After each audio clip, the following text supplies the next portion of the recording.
So I don't know how to do anything in moderation. So when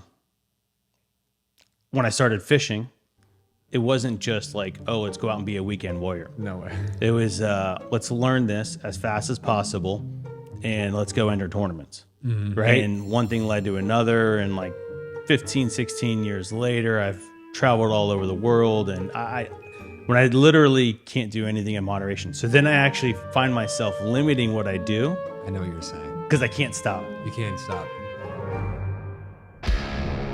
Welcome to Green Means Go. We are a real estate podcast based out of South Florida where we interview the top real estate agents, entrepreneurs, and go-getters in this country. Today, I'm here with Mike Ivancevic. He is a top producing agent based out of South Florida, sells a lot in the Jupiter area, does a lot of new construction, and he has been a top producer with Illustrated Properties every single year he's been here. So, Mike, welcome to the show. We're happy to have you. Thanks for having me, brother. So, my question to you is, what makes the top performing realtors different than an average realtor?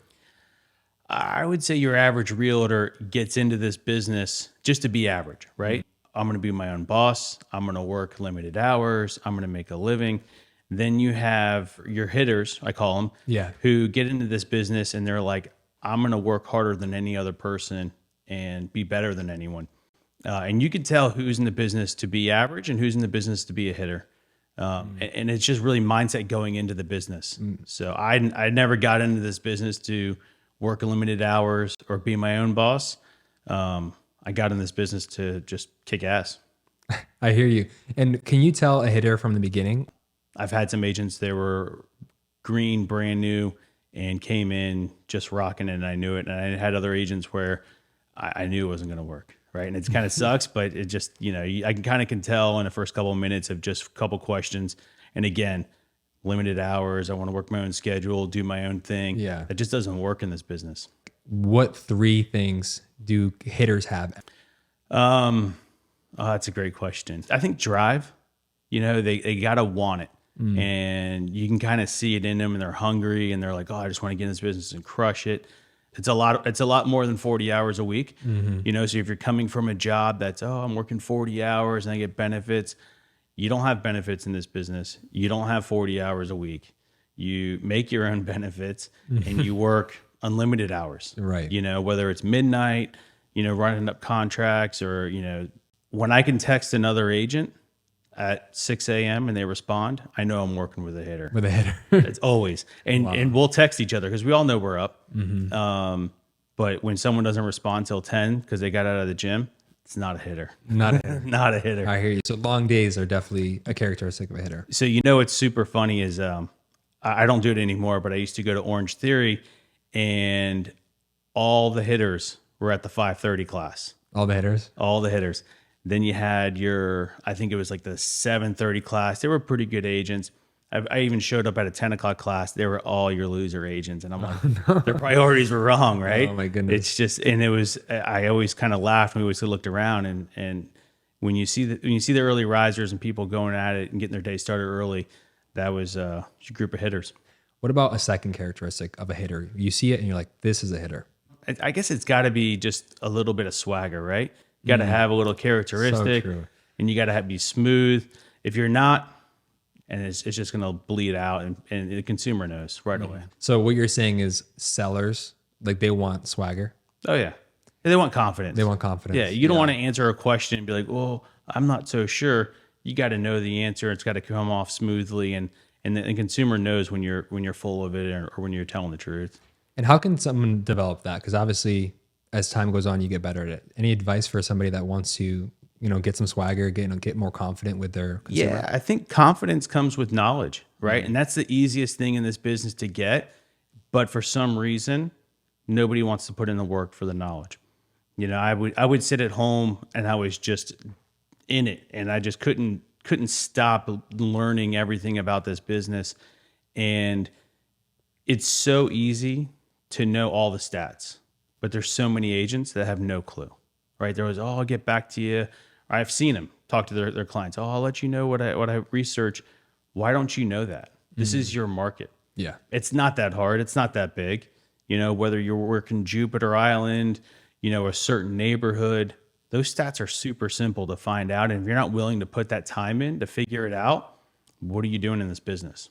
Yeah. So you got to know your stuff. That You gives got to know your stuff. And it gives you the confidence and swagger that you need. And that's super simple to get, but it's unbelievable how many agents don't put in that little extra effort to figure it out. And I used to do that extra effort after hours. After hours. Yeah, kids go to bed. You open up the MLS. I mean, TV's trash, right? So what are you doing watching TV? You open up the MLS and just educate yourself and just put tons of knowledge in. And so when you are in front of a client, it just rolls off your tongue. And it definitely takes somebody that's very committed to put in the extra hours. And I'm hearing what you're saying is the agents who just come in and end up becoming just an average agent, they're thinking like a 9 to 5. Yeah. Versus people who are going to wake up early, but not just wake up early.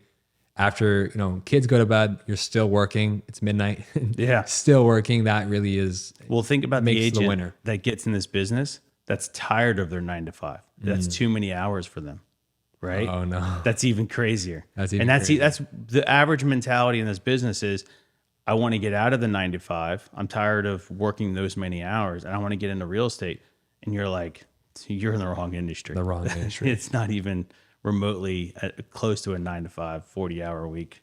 Awesome. That makes a lot of sense. And then with the third thing, is there anything that you're like, this is a hitter? Anything else you can think of? Sometimes it's a life-changing moment. If they're going through it, they just got married, they just had a kid, they need it, right? Yeah. For me, it was marriage and then a kid. And I had a couple of those life-changing moments where really, really pushed me. I know you have the same moments, right? Yeah. And they kind of hit you. Being a dad. So when you meet someone and they have that moment where they want to provide more, then that's the recipe, right? They have the hunger, they have the aha moment, and they have the work ethic. That's so true. You put those three things together, I mean, the sky's the limit. Yeah, I can relate to that. Like when I became a dad, I was working at the breakers and was like looking at these paychecks and like looking at I'm like, wow, this just doesn't make sense. And I knew I had to do more, had to work harder, and then the rest was history. So definitely like having that life-changing moment really is, I think it's a superpower. It is a superpower. It really is. Like it costs more once you have those moments, whether you get married or you have a child. And life, it's no longer like us guys, we can just kind of like live off like nothing. We can live off a regular, existence, but when you have, a family, like it changes you. So that's definitely like an aha. Even just as you're saying that, never really thought about that, is like it really is a catalyst for like ultra success. Yeah. It's what brings that inner drive out. I was just with a buddy this weekend on vacation. He had moved out of town. Nice. And we were laughing about how much we did on so little, right? And we both have had aha moments. He's very successful now. I think I've done okay. And we laugh about how we used to go out on Friday night with $300 in the bank account and had a great time. Good time. Right. Yeah. Now we laugh about kids' private schools and, nice cars and expensive houses and life's changed a lot, but we've all had aha moments. I can so relate to that. I remember, I don't know if I've ever told you this, but before, Kelly and I, we used to do what's called van life. So it's like you're just traveling in a van. You like have $300 in your bank account at all times. Yeah. And we're just living, we're just living, traveling. But then becoming parents really changed us. We're like, wow, we have to do so much more. We have to take it to the next level. So, and even for her, like becoming a mother, like it gave her a greater drive to just improve herself, improve her skills, improve, who she is. So when you said you got into this business, you got married. That was your moment. Yeah. Marriage. Yeah. And then, so I knew I wanted to be in real estate. It had been kind of burned in my DNA. My father was really into real estate. And I always tell this story. We would drive down the road and he would point at every property and he knew everything about it. He knew the price. He knew how long it was on the market for. And I was like, I mean, this is my whole life, but let's say from like 8 years old to like 12. Yeah. And I'm like, what is this guy talking about? Right? It's crazy. And then all of a sudden I'm a little bit older and now I'm interested. So it was just kind of something that was always, I I was just kind of raised with it. You know, my father owns real estate. And I remember at 16 years old, they bought me a car. It's a nice car, probably too nice. I won't be buying my kids as that nice car, but it was a Honda Accord, but you know, Yeah. but they made me go collect rent. So 16 years no old, my old man You're picking up checks. picking up checks. You're the And- check collector. And let me tell you what it's like for a 16-year-old to go to a 50-year-old and say, "Hey, rent's due." It was hard. It was hard. I had one guy, I'll never forget him. And by the way, he's still a tenant of my father's. He wanted to kill me. No way. It was like an auto mechanic shop. He's in a small bay. It's like 500 square feet. I thought I was going to die that day. 16 years old. I think it might have been like my first day of collecting rent, and he was not happy with me. So those life lessons being taught, the responsibility of owning real estate and taking care of it and managing it. I mean, it's just in my DNA, you know, and that's how I was raised. So So was it your first career, or did you walk away from something that you weren't totally thrilled with? no, it was real estate's basically my second career. I had another business. I thought that was my love.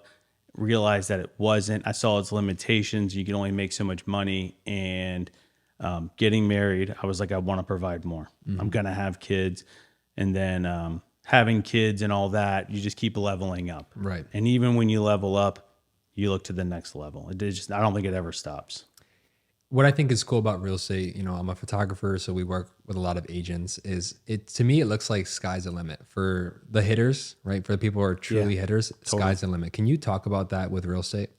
Yeah, I look around all the time and I see that, you know, hitters and what they're selling and what I'm selling, and even in this interesting real estate market, I think sky's the limit. You know, that you're, as long as you can keep pushing as hard as you want and marketing and being the expert and networking, big deals are always coming and they're always around the corner. I think to myself that how can I top the last couple of years? And I look and I'm like, I think it's going to be easy, maybe even easier. Why do you think that is? I just think the separation between a good agent and an average agent is becoming greater and greater, and the value of a good agent is becoming more important. Their knowledge is super important. I mean, when you have a market that's going up 20% a year, 25, 27%, Right. like you don't have to be a rocket scientist to figure out that you know this is a good buy. But what happens when the market stops? Right? What happens when it goes to 3% appreciation? What happens when it goes 10% negative? You know, so the knowledge that your expert has becomes more valuable, and that's what the consumer wants at this point. So I think breaking records, personal records, and sales records will become easier actually, but you have to be that expert, and if you're not, you'll probably get out of the business, probably be done. You talked about it once at lunch. You said you called it catching wind. Yeah. You said that these agents are catching wind. What do you mean when you say that? Oh man, I got to remember what I was meaning when I said that. I mean, I think the good agents are catching wind and they're rolling and they're going and just exactly what I just explained. Like it's just a steamroll effect that the good agents won't be stopped here. The winners will win. The winners always win. The winners always win. Always win. I mean, that's what makes a winner, right? They win. They win. They win. And if you're, you know, and if you don't have that swagger to be the winner and go along with it, Yeah. Like I said, they notice. They notice quickly. They notice quickly. Yeah. Is there anything that you're excited about within the next year that, as an agent, that you're anticipating? Anything you can recall? Oh man, I think just that all the hard work is going to pay off. And again, the last 13 years, real estate is just appreciated. We went from the gutter to is basically as best as good as it gets. You know, so I think I'm looking forward to that. Like all that hard work is finally going to pay off to where there's really no other choice but to use myself or, you know, 10 agents in town. Right. Right. I mean, there's just a couple of us. So, and I'm friends with all of them, most of them. So Yeah. Fair enough. It works out. So is there anything, right, people who are listening, is there a sale that you're excited about in terms of your entire career? Is there anything you can share about maybe a sale that changed your life, or a commission that was like, that just changed your life? Is there anything you can recall, a story you could share? Yeah, I had in 2015, I had 2 sales. They were good sales. They really gave me an opportunity, and they were about a month away from each other. So it was a back-to-back 2 good months. And actually, this office that we were sitting in had been sitting on the market for a little bit, because real estate, wasn't always as hot as it was now. Things sat around, and I had been eyeing this spot and had those 2 good sales back to back. And I was like, you know what? Now's the time. We're going to jump on this property, open an office, and do it. I don't really remember why I wanted to. I didn't know how I was going to, but I wanted to do it. So with those 2 sales, we pretty much I took everything out of my savings, those 2 commissions, and we rolled it all into this office kind of blindly, just jumped into it. And it all worked out in the end. I would say tenfold. Wow. Gave me the opportunity to be a leader in the business and in the company. So it was pretty awesome. It was absolutely awesome. So that was like an all-in moment. So It was an all-in moment. talk about it more. So I mean, 2 back-to-back sales. 2 back-to-back sales. Okay.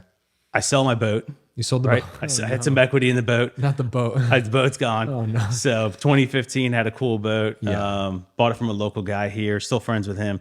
Sold the boat. Took all the money out of savings, and we dumped it into here. All right? in. All in. Okay. I mean, I literally didn't have anything else left after that, and it was probably the best decision I had made in my life. Wow. Yeah. Was there, because I've had all in moments when we first started the business. We had Kelly and I, we had my wife, we had $30,000 saved up. We wanted to put it as a down payment as a house, and we invested all of it in gear. Since then, we've spent, more than 3 times that amount on the business, and it's tenfold. It's been amazing. Were you nervous? Was there, was there like any feedback that was like, don't do this? Can you share about that? So no negative feedback about don't doing it. Nerves, sleepless nights, every night, right? I still have sleepless nights, Right. But it's those all in moments that kind of defines you as a man, right? Or a woman. And it kind of, if you don't have that moment, then you probably have just lived life just too timidly. And I think that's really what separates a lot of people when they have that all in moment and they put it all on the line. All on the line. Listen, I could have kept the boat, right? I could have kept my position where I was doing the same sort of real estate, but I knew that I needed to be here, maybe just for marketing reasons. Yeah. And I kept telling myself, Riverside Drive's right here. Jupiter Island's right here. Admiral's Cove's right here. It's a good location. I call it my little triangle, right? Yeah. And I knew I needed to be here, and not so much for the office, but almost just the marketing aspect. I'm planting my roots here, and I'm telling everyone this is what I'm going to do, and we're going to do it. So did you buy the office? Yeah. Wow. So it's not a lease. It's not a lease. Wow. Down payment, going through the banks. They made me put extra money down. Wow. That's not normal, right? No, most people don't do that. No, most people don't. Most people lease a place. Again, my father wouldn't let me lease a place. He's like, you're just wasting money. You go buy something. And at that time, there was only a couple of places, and I took him to one that was about half the price of this. And the look on his face was disgust. Oh no. And I'm like, Dad, come on, man. And I'm like, you can't, like, I kind of come to dig in this place. And he's like, works. He's like, no. He's like, he's like, don't bring me back to something like this. Wow. And he's normally not like that. So the very next day I call him. I said, there's another place. He's like, all right, pick me up. My dad's a little older. So I pick him up and I bring him here. And he's like, yep, this is the it. one. And I'm like, man, this is double the cost. Really wasn't that much money. But at the time, It meant a lot to you. it was everything, right? It was all the money I had. And I was like, all right, I'll figure it out. So I went through the loan process, got denied, which was like gut wrenching. It's a great story. I don't even know if some of the people in the story know the story. You're welcome to share it. Yeah. Yeah. Now's a good So time. I'm literally on a fishing trip with my buddy and his dad. My buddy's not even there. It's his dad and his friends, and I'm the young guy. And one of them happens to be a banker. One of them happens to be on the board of a bank. So I'm telling them throughout the couple of days of fishing about what I want to do and how I'm going to do it. I'm going to buy this place. And I'm literally listening to a voicemail getting from Chase Bank denying me for my loan. And I'm like devastated. And I'm sitting here in the Bahamas on this dock. And I see them literally at the same moment I'm listening to this voicemail, they're waving me over.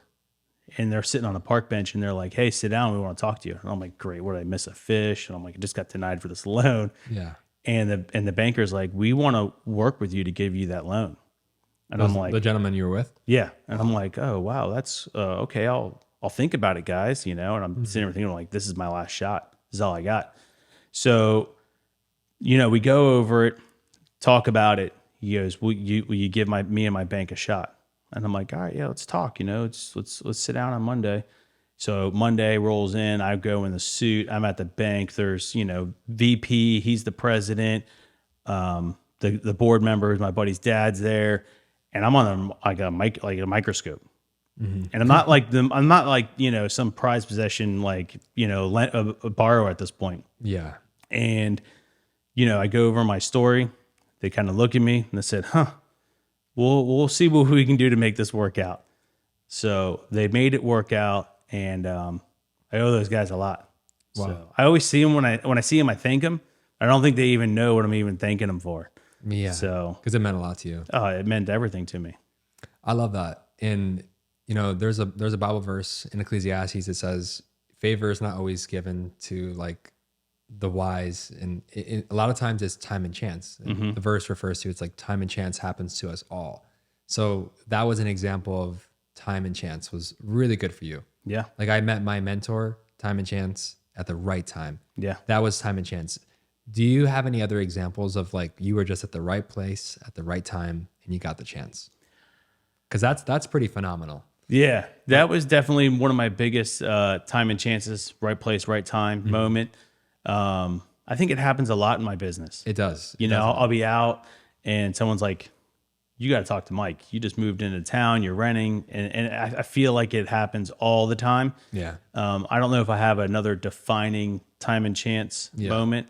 I thank my wife for letting me go fishing that trip. Yeah. And I also think about that fishing trip a lot. Thinking about how busy I am now and how many of those opportunities I can't go on. And am I missing other opportunities? Right. So we have more time and chance. So we have to work as much as we possibly can, but there's also different opportunities that lie out there that are outside of work. Fair enough. Yeah. A lot of times when we've met realtors, we've met people just on the fly. Yeah. On the fly. Yeah. You gotta set out some time to network. And it might not even be like, I always call it networking. It might just be hanging out socially. Might be just hanging out with the boys on the dock, fishing, doing whatever. Yeah. You have to cut out and carve out personal time. And for me, personal time always leads into some form of business. Always has. I mean, it just works out that way, which is great. Yeah.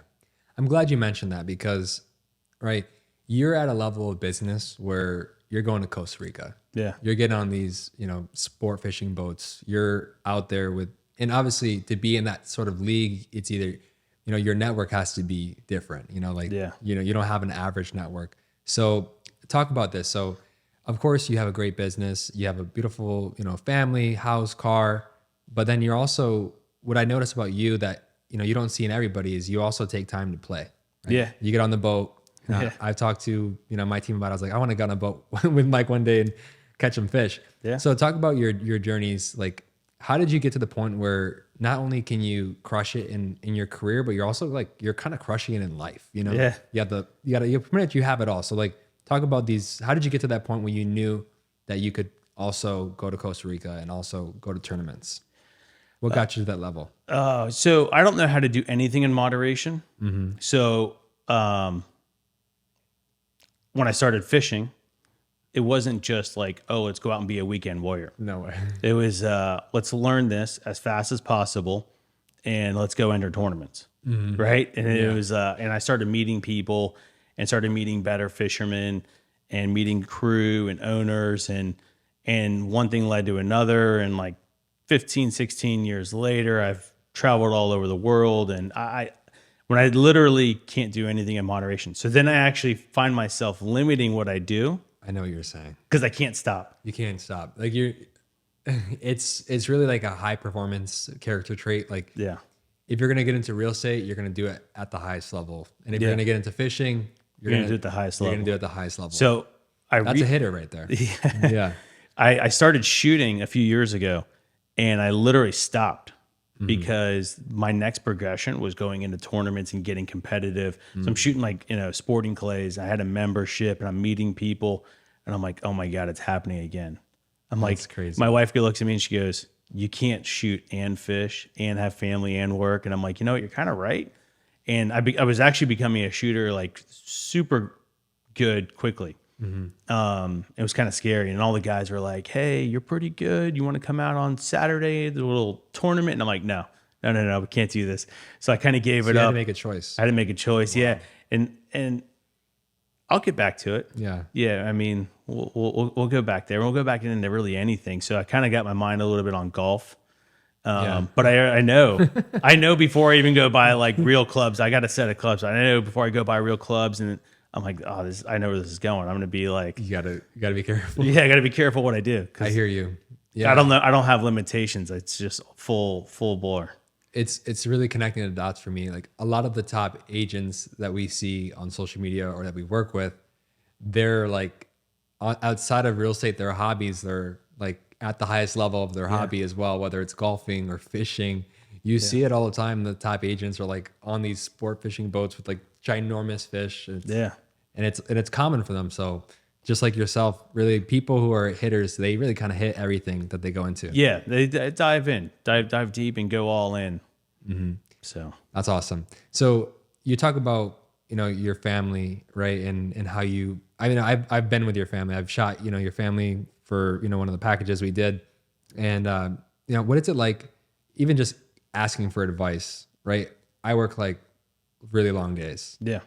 And I'm not asking you, how do you balance it? Because it's like, it almost seems like an impossible question, but Sure. how does your family deal with your high performance? Because obviously you're working a lot. So I definitely go hard at work, but I also know there's a certain point where I have to stop and I have to put time out for the family. So growing up, I was super into sports, and my dad was just we're like two peas in a pod. My dad worked, and he worked a little too much, and this is where I learned to have a little bit of balance, work a lot, but also give a little bit. But one thing I noticed was whenever I had a sporting event, right? I'd play in a soccer game, basketball game. He was there. He was there. He was there. I looked over and I'm like, man. And He's it meant always so much yeah. because that dude didn't stop working. I mean, he was at work at 6 a.m., come home for dinner, and so many times go back to the office and work. And my mom would do the same thing till like midnight. So I got some of their work ethic. I would say 80%, So they which I think is the balance. Yeah. Right. And I learned from him. Yeah. And he would always tell me, he's like, you got to work more, got to work more, got to work more. And in the last couple of years, he's told me, got to work a little less, got to work a little less. Really? So I take about 80% of his work ethic, which I think is the perfect balance of working really hard and still carving out time for the family. I know that like dinner time was always important to my family, that we all sat there at the table. And I've read a lot of books, and just that little thing is so important. Breakfast with the kids every morning. I actually drive them down to the bus stop just because I want to have that little extra time with them, because my wife's picking them up at 3:00. Yeah. And then I roll in at 5. We have dinner, and I make sure that I'm always there.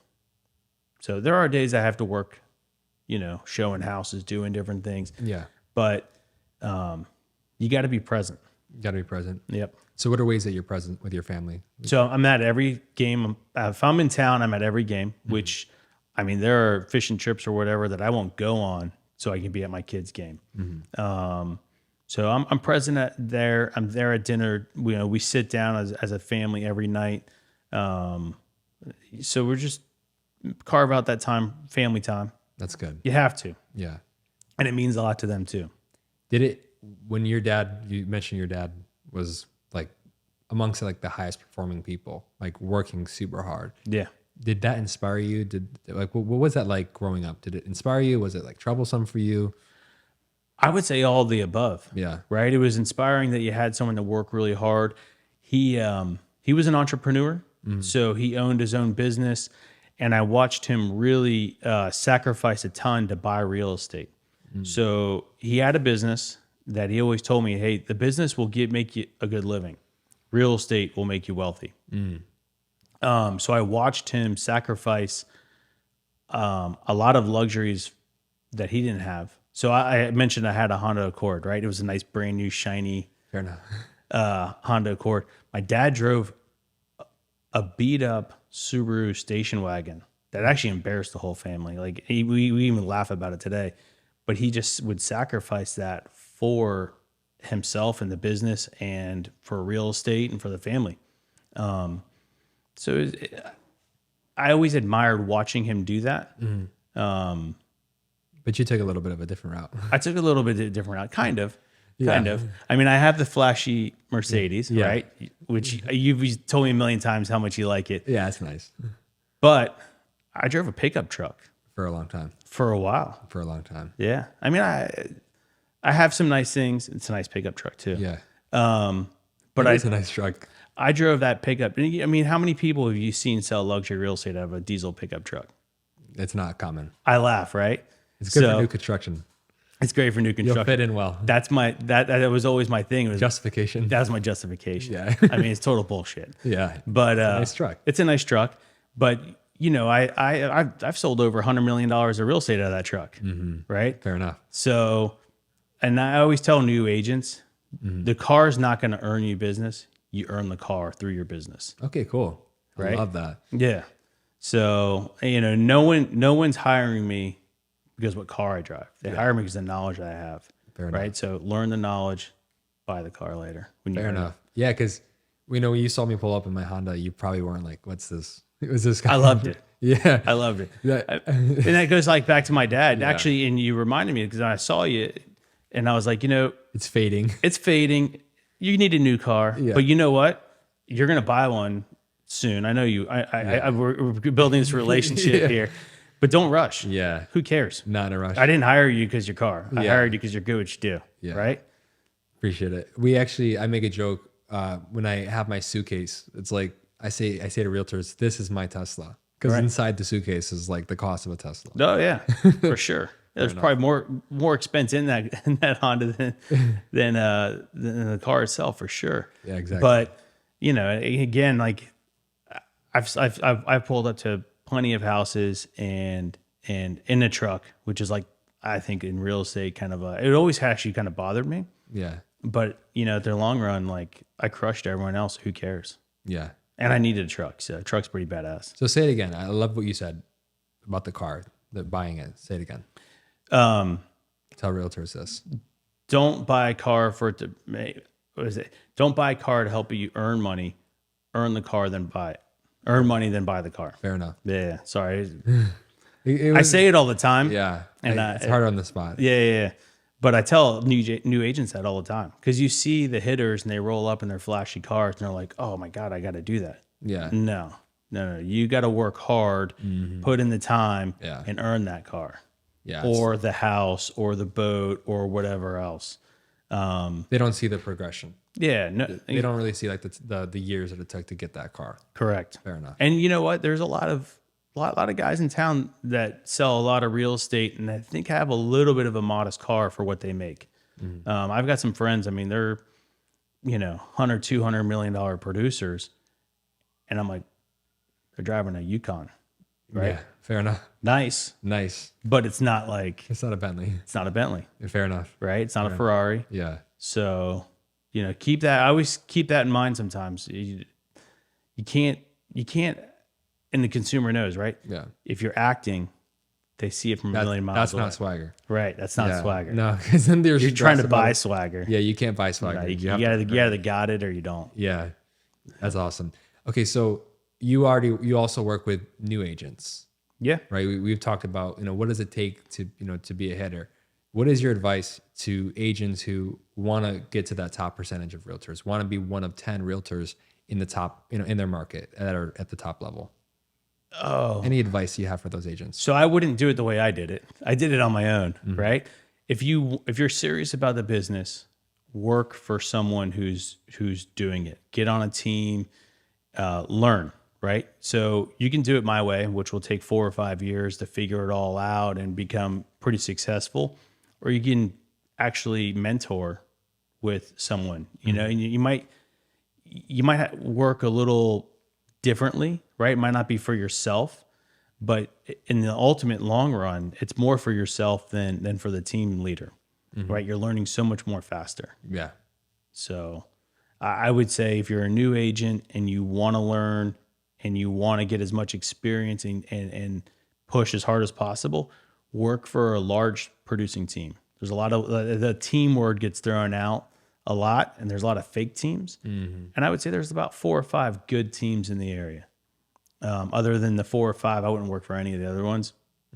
But find a good mentor and someone that's willing to teach you. Yeah. Right?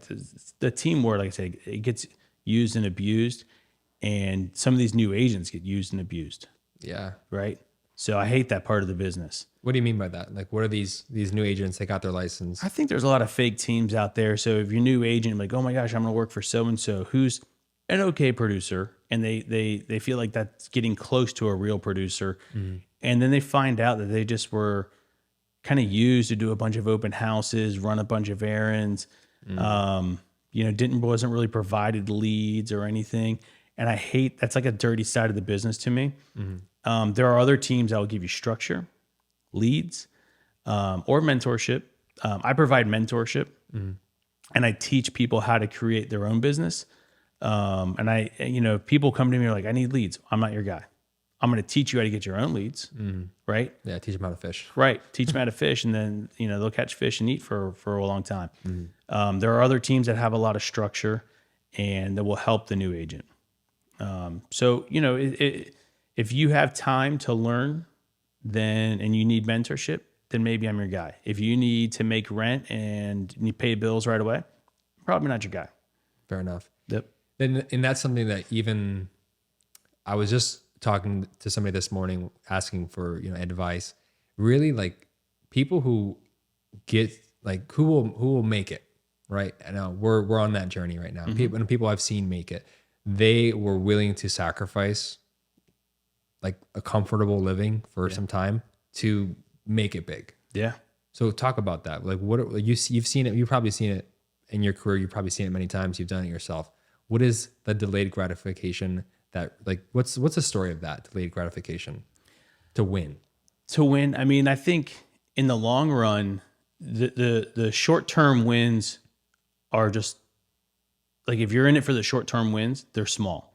But if you sacrifice and go all in, the long-term win is 10x, right? So I've been in this business for 13 years plus. Yeah. And I always played the long ball, right? It was always, I want to build a career and I want to, sell 100, 200, 300 million a year, right? It wasn't for the extra sale or, the extra little pop. And I've lost out on a lot of real estate doing, the right thing, I would call it. Yeah. And maybe too many times, but I'm still here and my phone's still ringing because people value that. The long-term game. The long term. Versus realtor who's just looking for that quick little. I don't want to sell you one house. Yeah. I want to sell you 10 Yeah. over 15 years. Yeah. And I've got clients, 5, 6, 7, 8 transactions. I got some, maybe even 20 transactions. Wow. And I'm just their guy. And I'm their guy. They refer me, and that's how this business works for me. And if I was in this business to do one transaction with one person, I'd burn out. Like, the average statistic is someone is in this business for 2 years, right? 87% fail in 2 years. Really? Right. And It's kind of embarrassing. Totally embarrassing. Yeah. High failure rate. Yeah. Right. But I mean, I can name in 2 years how many times I've sold one client multiple houses. Right. And it's because you're just giving them good sound advice, and it's always been that way. And I've told clients are like, I want to offer this. I don't think so. And we should wait till the next house, or we should wait a week and let that price come down. Right. Any other agent would have just jumped on it, sold it, and kept going with it. So with your clients, you think long-term with them Always long term. versus like the quick rewards. Yeah. I mean, my last offer on a place, client was ready to go to 1.4. I said no. I mean, that's 1.4. Let's call that $35,000. 35,000, yeah, it's I pretty said good. no. I was like, no, we're not paying that much for that house. And I've said that to that same client who I've sold 4 or 5 transactions to in the past 5 years. Probably $20 million in real estate. I just told him no, we're not going to do that. It wasn't the right price. Wasn't the right price. And we didn't get the deal done. But Yeah. you know what? Next week we'll get a deal done. I hear you on that. Right. So it's not about, you're not worried about that quick money. No. Yeah. No, I hear no, you no. on that. Because imagine, in 5 years, if it was a bad investment, you think he's going to call me? No. No. And I've done a lot of real estate with this particular individual. And the feeder from it is unbelievable. So why would I ever give, you got to give good sound advice. Yeah.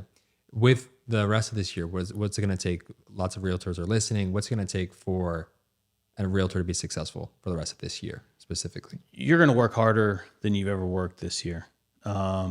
Marketing harder than ever. I've just had like an attitude lately with marketing where I'm just going to, it's not even double down. It's like quadruple, 10X down. I mean, I love Grant Cardone and 10X, right? Yeah, me too. But if you don't have that mentality, it's going to be a long year for you. And what are you going to do to 10X on your marketing? I think we're doing it. Yeah. And this is just the tip of the iceberg. Yeah. Right. We're starting to do, I'm loving video, even though I hate the camera. Yeah. But we're getting more comfortable with it, doing things like this. Yeah. Got 3 or 4 of these different podcasts already scheduled. And that's like a goal I set this year. So I told Lisa, I'm like, I'm going to start doing podcasts. Yeah. Well, they just like came. They came your way. Right. Fair enough. We're looking at just different, unique ways to market. I'm looking outside the box. 13 years, I've always been a little bit of I feel like an innovator in marketing, and I'll watch other people do what I do, which I think is the perfect compliment. Yeah. Imitation. Yeah. I love it. That means my marketing's working, right?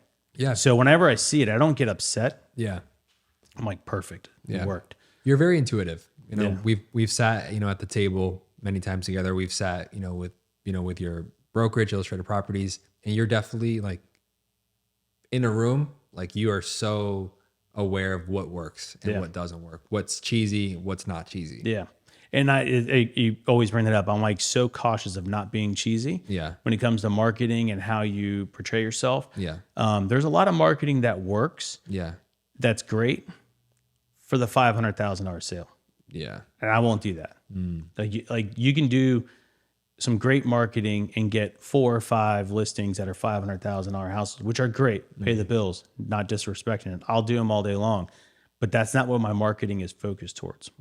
My marketing's focused towards that $3, $5, $10, $20 million buyer and seller. What are those people, like the consumer, you mentioned that earlier, what are those consumers looking for? Like when they see this kind of marketing, what do they like? Like top performing people, what kind of marketing works on these people? The marketing, I think the video works great. I think it's the full package. Yeah. I think it's everything. When you're banging on the brochure, the video, the pictures, and you put it all together, and they're just like, damn, it's perfect. I hear you. It's fair enough. Like consumers, right? The people who are selling their house, they are definitely looking for somebody that's everywhere. You're right. You got to be everywhere. I've seen you everywhere. You got to be everywhere, but everything's got to look good. It's got to look good. It's got to look good. If you're going to do it, you got to put your best foot forward. And I've also the type of guy that's like, let's just keep doing. Like, you can't sit there and not do something. Yeah. But if you're going to do something and put a lot of emphasis on it, Yeah. it's got to be first class. And if it's not, you're not going to get that listing. Yeah. Bottom line. I hear you on that. Yeah. Fair enough. You've been going hard. We've been going hard together. Yeah. After And this. we're going to do a lot more. Only the best is yet to come. Yep. Awesome. Absolutely. Is there any advice to kind of close off this show today? Is there anything that you would have for I'm not going to ask a question like what's your advice to your younger self, but to people that are next up, right? Maybe the next team member you have. What is your advice to a realtor getting started?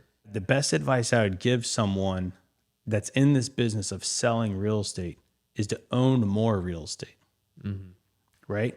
So we're all out here to try to make a commission, and we're experts on of the marketplace.